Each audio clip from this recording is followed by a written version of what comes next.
Chers amis astronomes, bonjour, bienvenue sur la chaîne Fred l'Astronome. Je suis Frédéric Bertani et j'espère que vous allez bien.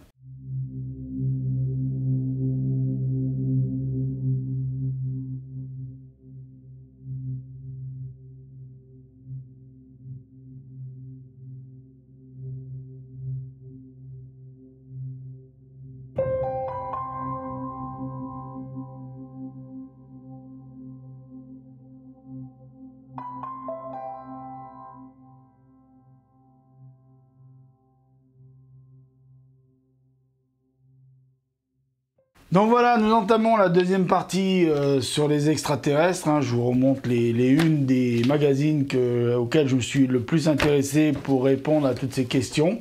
Je vous ai dit qu'il y aurait 3 vidéos, mais j'ai pensé à une 4e vidéo et je vous en parle un petit peu maintenant. Faire un petit peu de pub pour la 4e vidéo. On va parler du côté ufologique de l'affaire. Je vous en dis pas plus. Là, dans cette vidéo-là, on va parler de plutôt comment les trouver. Comment les trouver? On va parler de l'écoute qui se fait depuis X années, donc 60 ans, puisque le SETI a 60 ans, avec à la tête monsieur Frank Drake et puis monsieur Carl Sagan, qui nous a quittés malheureusement, monsieur Carl Sagan, et puis d'autres, qui écoutent donc le ciel avec donc ce genre d'appareils qu'on appelle des radiotélescopes ici. C'est le Paul Allen radiotélescope qu'on a là. Parce que Paul Allen, c'est un mécène qui finance l'écoute du SETI des étoiles pour savoir si on peut capter une communication par onde radio d'une éventuelle civilisation extraterrestre. Ça, alors, grosso modo, c'est ça la recherche du SETI. Il faut autre chose, mais ils font plein d'autres choses, mais on va dire que le fil rouge, le truc principal du SETI, écoute du ciel d'une civilisation extraterrestre qui émettrait des ondes radio. Ils vont se baser sur d'autres façons de communiquer, notamment le laser, mais ça je peux en parler beaucoup maintenant parce que j'ai pas, comment dire, j'ai lu la partie du dossier où ils en parlent, mais il faut que je relise parce que ça me paraît pas très clair cette histoire de laser, mais bon, bref. Parlons d'abord de ce qui est très clair. Donc ça fait à peu près 60 ans que le SETI existe. Moi j'y participe depuis très longtemps, alors attention. Je ne suis pas un membre du SETI. C'est mes ordinateurs qui participent au SETI. Vous savez, il y a le fameux At-Home SETI Research qui est basé à Berkeley aux États-Unis, où votre ordinateur, par le biais de la connexion Internet, avec un logiciel qui s'appelle At-Home SETI, vous pouvez donner donc la puissance de vos ordinateurs de calcul, c'est-à-dire avec vos processeurs et vos cartes graphiques vont permettre de donner du temps de calcul et de faire comme un espèce d'hypercalculateur mondial. Plus il y a d'ordinateurs qui se connectent, plus il y a de calculs qui se font à la seconde. Donc ça permet de contribuer aussi à la recherche d'extraterrestres. Bon, là pour le moment ils sont éteints parce que quand je tourne ça fait pas mal de bruit, ça fait pas mal tourner les ventilateurs, bon à part le petit MacBook Pro, mais le gros là ça lui fait tourner les ventilateurs bien. Alors pour le moment je m'en sers pas, mais je l'utilise pas, mais quand tout à l'heure je vais l'allumer, je vais utiliser donc l'ordinateur, il y a lui qui va utiliser. Pour le moment il y a celui qui se trouve dans le bureau là-bas, qui n'est pas encore en travaux, qui est en train de tourner et qui donne son temps de calcul, son temps à calculer avec le SETI. Ça, j'essaierai de vous en parler un jour, du SETI at Home, mais pour le moment, je ne veux pas trop vous embêter avec ça, parce que je ne voudrais pas que vous vous sentiez obligé de le faire. Parce que c'est pas parce que je vais vous en parler qu'après ils vont dire « Ah bah ouais, mais Fred, il le fait, ben on va le faire ». Non, je ne voudrais pas que vous vous sentiez de le faire, parce que c'est à la fois, c'est très bien, mais c'est à la fois un peu contraignant, parce que vous êtes en train de faire l'ordinateur, votre ordinateur, il est en train de faire ça, et puis vous vous dites « Ah, mais attends, il faut que j'aille consulter ça ». Donc pour avoir un peu de puissance de votre, même si moi j'ai la fibre, ça prend énormément sur la fibre, donc je suis obligé d'arrêter le SETI at Home pour pouvoir faire de la consultation internet. Vous voyez, ou pour mettre une vidéo que j'ai fini de monter sur internet, sur YouTube, donc voilà. C'est un petit peu contraignant de ce côté-là, donc c'est pour ça, je vous en parle pas trop pour le moment, je vous en parlerai un peu plus tard. Une vidéo où je ferai que ça. Là, on va parler donc des méthodes de détection qui sont utilisées depuis 60 ans. Donc la méthode de détection qui sont utilisées depuis 60 ans, avant même qu'on sache qu'il y avait des exoplanètes, qu'on en avait la preuve, on en parlait. Il y a même plus de 60 ans qu'on en parlait. Il y a même à l'époque de Fontanelle, La pluralité des mondes. Ce texte est carrément basé sur le fait que à l'époque, ils pensaient déjà qu'il y avait d'autres planètes autour d'autres étoiles. Donc, finalement, l'histoire des civilisations extraterrestres et de la recherche extraterrestre, c'est pas d'aujourd'hui. Hein, on n'a rien inventé, d'accord? On a juste des instruments qui nous permettent maintenant de pouvoir détecter ces planètes et de pouvoir faire dire au SETI, vous devriez plutôt pointer dans cette direction-là. Et d'ailleurs, ce que dit Frank Drake, d'ailleurs là, il y a une interview de Frank Drake que je vous conseille de lire, qui est très intéressante. C'est ce qu'il dit. Il dit grosso modo que de savoir qu'il y a des planètes autour d'étoiles qui ressemblent à notre Soleil, c'est plutôt là en premier qu'ils vont pointer leur radiotélescope pour écouter en premier lieu de là. Donc, qu'est-ce que le SETI a fait depuis 60 ans? Eh bien, le SETI a ouvert des grandes oreilles et a essayé d'écouter des signaux extraterrestres, nanana. Bon, ça a permis au début de trouver ce qu'on appelle les pulsars. Au départ, ils ont entendu cette histoire de pulsars, que ça faisait un bruit régulier. Ils se sont dit, oh, est-ce que ce serait pas ça, les signaux extraterrestres? Et non, en fait, ils se sont rendus compte qu'en fait, c'était des étoiles à neutrons qui tournaient très vite sur elles-mêmes et qui émettaient un jet d'ondes radio par les pôles, et que quand ces pôles sont tournés en direction de la Terre, forcément, on entend pom pom pom pom pom pom pom pom pom. Et je vais vous donner un exemple très simple pour ceux qui font de l'astrophotographie. Vous savez que quand vous photographiez M1, le crabe, vous photographiez aussi un pulsar qui se trouve en plein centre de la nébuleuse du crabe. Donc maintenant, quand vous ferez une photo de M1 de la nébuleuse du crabe, eh ben vous saurez qu'en même temps, vous êtes en train de photographier un pulsar. Voilà, une petite info en plus pour les astrophotographes du ciel profond. Pendant des années, ils ont utilisé aussi le gros radiotélescope Arecibo. Bon, malheureusement, il est mort, Arecibo. Il ne sera jamais reconstruit, ça coûte trop cher. Maintenant, il y a les Chinois avec le FAST qui fait 500 mètres de diamètre, donc 200 mètres de diamètre de plus que le Arecibo. Mais il n'est pas tellement fait pour ça. Ils vont l'utiliser pour ça, mais il n'est pas vraiment fait pour ça non plus. Alors que le Arecibo était réellement fait pour ça, parce que il pouvait écouter je ne sais plus combien de fréquences, de milliards de fréquences à la seconde, sur plusieurs milliers d'étoiles. Donc, il était carrément fait pour ça. Voilà. Et même si ceux qui l'ont construit vous diront non, on l'avait pas fait pour faire de la recherche d'extraterrestres. Parce qu'à l'époque, il faut bien comprendre que les SETI, pendant des années, même encore aujourd'hui, ils sont moqués.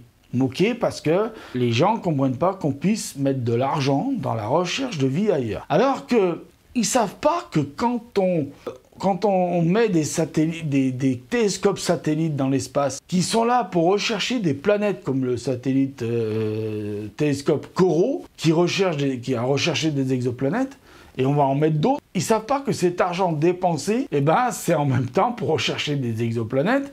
Donc qui dit rechercher des exoplanètes dit carrément on recherche la vie ailleurs. Faut pas jouer non plus sur les mots, hein. Donc la méthode de détection des exoplanètes, la meilleure, même s'il y en a beaucoup, c'est le transit.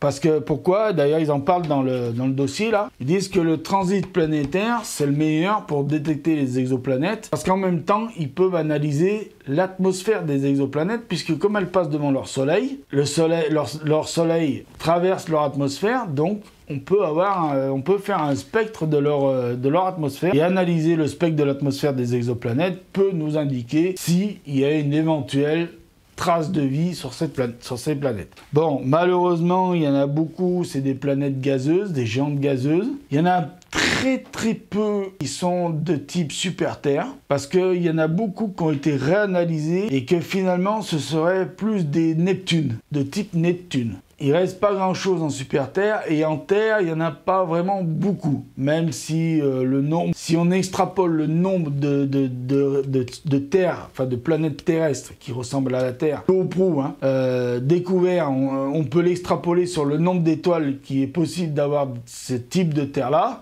on peut dire que grosso merdo, il y en a au moins 20 ou 30 000, probablement plus, mais je resterai plus sur 20 000, je dirais plus ou moins. Voilà, plus ou moins. Ça veut dire quoi? Ça veut dire que, après, bien sûr, on les détecte, ces planètes. Donc, on peut analyser leur atmosphère. S'il y a atmosphère, il y a. Mais il y a un truc qui rentre en jeu, qui est fondamental, c'est la zone habitable. Et je sais qu'il y a beaucoup de monde qui ne sont pas d'accord avec ça. Je sais qu'il y a des scientifiques qui disent « Ouais, mais ça ne veut rien dire, la zone habitable. parce qu'il y a peut-être des planètes errantes, où il y a une autre forme de vie dessus, qui s'est adaptée au fait que la planète soit errante, donc loin d'une étoile et qu'il n'ait pas d'étoile du tout pour cette planète errante. Oui, d'accord. Mais la principale recherche de vie, je suis désolé, c'est pas, on recherche pas des vaches, on recherche pas des arbres. Je veux pas dire qu'on s'en tape de rechercher des planètes où il y a des arbres, où il y a des vaches. Je dis simplement que c'est pas la peine d'aller dépenser des milliards pour trouver des vaches. Bon, vous me direz, si on commence à trouver des troupeaux de vaches sur une exoplanète, bon, on a peut-être beaucoup plus de chances de trouver des éleveurs. Enfin, s'il y a des éleveurs. Mais enfin, vous avez compris ce que je veux dire. La recherche principale du truc, c'est de rechercher une vie intelligente, capable de construire des moyens de communication et qui ont une conscience. C'est pas rechercher forcément une vache. Moi, je m'en tape que demain, au journal de TF1, je prends celui-là, ou BFM, ce que vous voulez, on m'annonce, on a découvert une vache, enfin une sorte de vache sur une exoplanète. J'en ai rien à foutre. Dites-moi plutôt, on a trouvé E.T. à l'arrière. Parce que bon, ils sont capables de construire des vaisseaux, hein, E.T. Même si c'est pour venir cueillir des champignons sur la planète Terre. Je préférerais qu'on me dise on a trouvé E.T. qu'on me dise qu'on a trouvé une vache extraterrestre. J'en ai rien à foutre, moi, de la vache extraterrestre. Déjà d'une, si c'est consommable, il y a les Américains qui vont en faire des cheeseburgers. Les kebabiers, ils vont en faire du kebab. Voilà, donc... on aura plus à bouffer. Je pense qu'on a déjà assez à bouffer sur Terre. Hein. Vu le nombre d'obèses qu'il y a sur Terre, en parlant de moi, en mettant moi dans le panier, je pense qu'il y a assez à bouffer sur Terre. Donc, vous trouvez une vache sur notre exoplanète, en mettant des milliards dans la recherche, ça sert à rien. Moi, je pense que... Voilà, donc je vous ai dit que je parlerai aussi d'autres moyens de détection, donc je vous parlais des moyens de détection qui vont bientôt arriver, dont le James Webb Space Telescope, le James Webb Space Telescope, le JWST. Ça va pas être forcément juste un télescope pour regarder le fin fond de l'univers.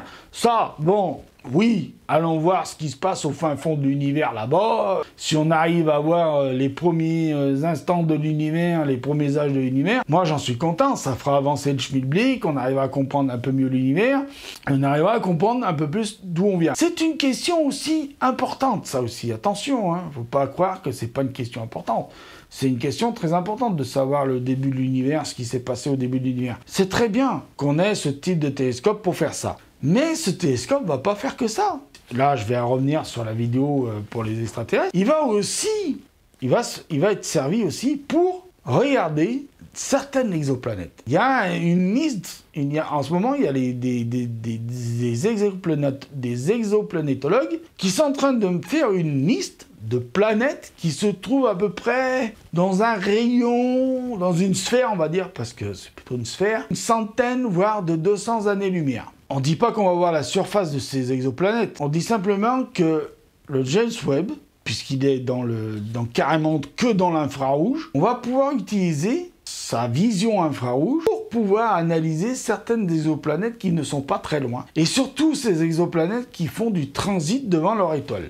Parce que dans le domaine de l'infrarouge qu'il a, donc les fréquences infrarouges dans lesquelles il va pouvoir regarder, on va pouvoir pousser les analyses de ces atmosphères, s'il y a des atmosphères, très loin. Et donc, je ne vais pas vous dire les résultats maintenant, parce qu'on ne les a pas, ça va peut-être permettre de voir si on est capable, rien qu'avec le James Webb Space Telescope, de détecter des traces éventuelles d'organismes, de gaz qui ne peut être que émis par une forme de vie. Ça va permettre de pouvoir peut-être construire des télescopes spatiaux plus puissants, plus dans l'infrarouge aussi, plus puissants dans l'infrarouge, pousser beaucoup plus loin encore, peut-être même les envoyer beaucoup plus loin que la Lune, parce qu'il faudra peut-être les envoyer très loin de la Lune, surtout très loin du Soleil, pour qu'ils soient refroidis à des températures très basses et de plus en plus proches du froid absolu, du zéro absolu, pour qu'ils puissent fonctionner le maximum dans l'infrarouge,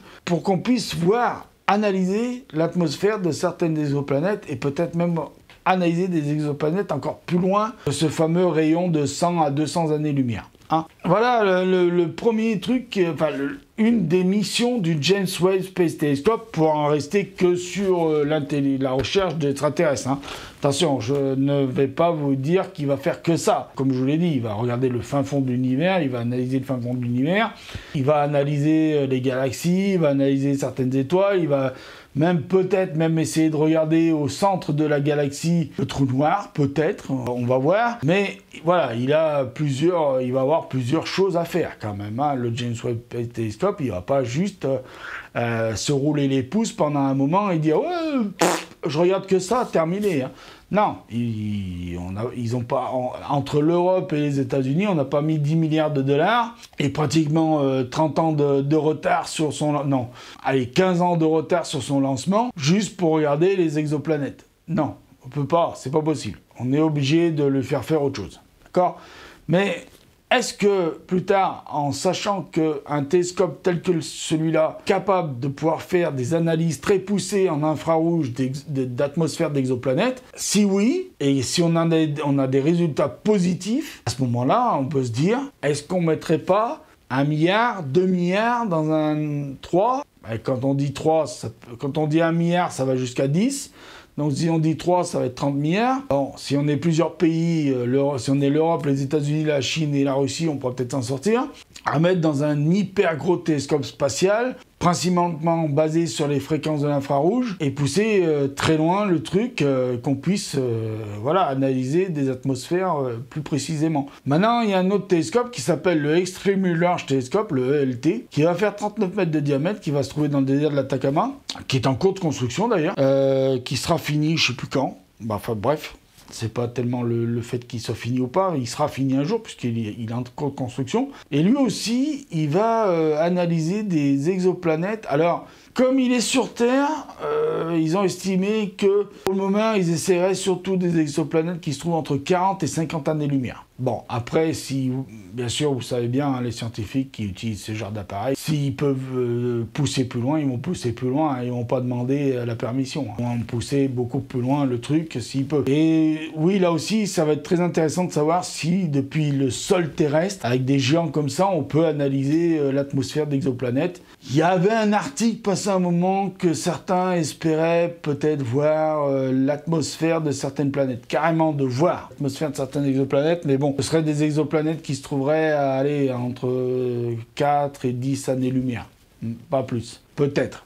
Mais ça, après, là, on rentre dans des extrapolations. Moi, je pense qu'il faut raison garder, il faut rester prudent. Donc ça, c'est les moyens de détection. Est-ce qu'avec ces moyens de détection-là, on va pouvoir affirmer que la vie existe ailleurs? Alors, il faut bien savoir une chose, et ce que les gens, peut-être, ne savent pas, mais c'est qu'en ce moment même, il y a une planète qui est pas très loin de nous, sur l'échelle de l'univers, sur l'échelle de la galaxie déjà, c'est sur Mars. Sur Mars, il y a des rovers, c'est-à-dire des robots avec des roues, des caméras qui sont en l'air à hauteur d'homme, peut-être même un peu plus, avec des systèmes pour creuser la Terre, pour récolter du sol, pour analyser le sol.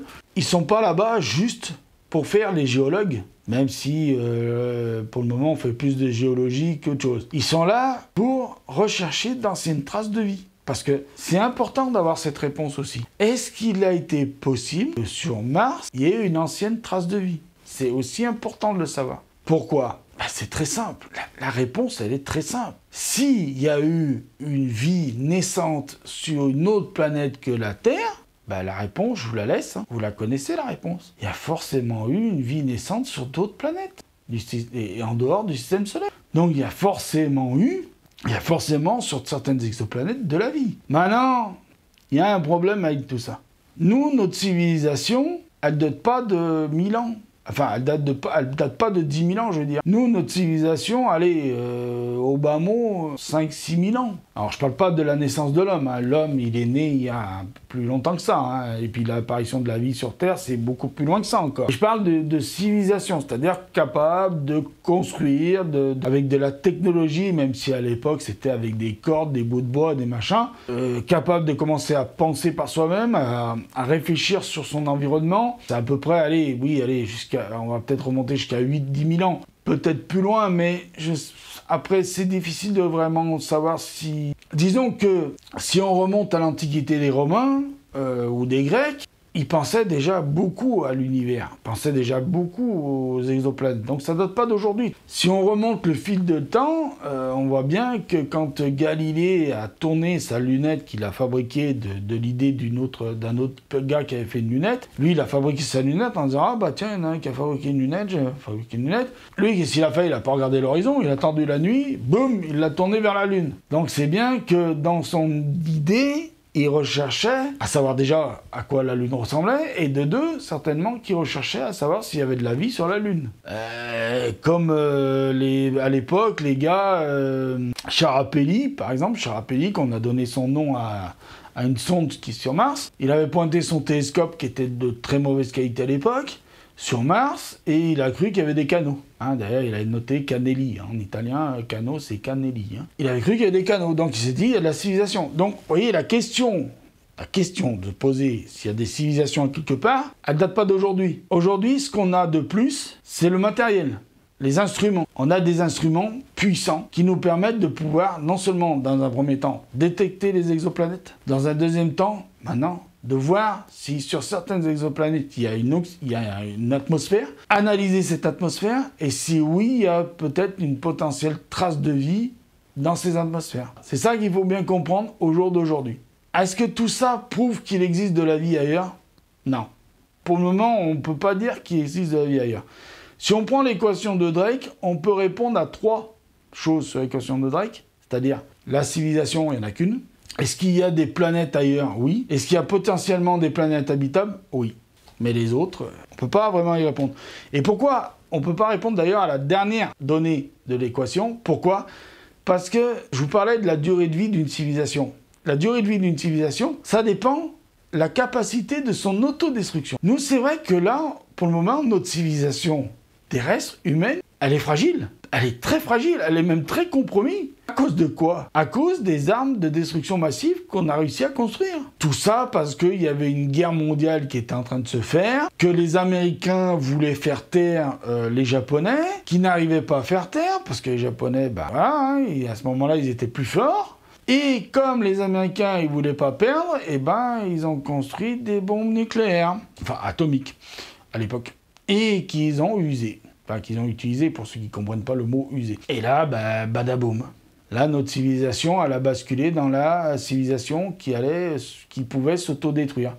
Avant ces armes atomiques, avant ces armes de destruction massive, j'aurais pu parier, si j'étais né avant, j'aurais pu parier sur le fait de dire « Ah on est une civilisation qui est partie pour vivre longtemps, malgré les guerres qu'il y a eu. » Mais là, du moment qu'on a utilisé ce qu'on appelle des armes de destruction massive, là, même notre civilisation, elle est précaire. Donc, qui nous dit que des civilisations intelligentes n'aient pas existé et qui ont disparu parce que peut-être, et c'est pas impossible, elles se sont autodétruites. C'est pas impossible. C'est pas parce que nous, les êtres humains, nous sommes stupides et cupides et capables de construire des armes auxquelles on peut s'autodétruire.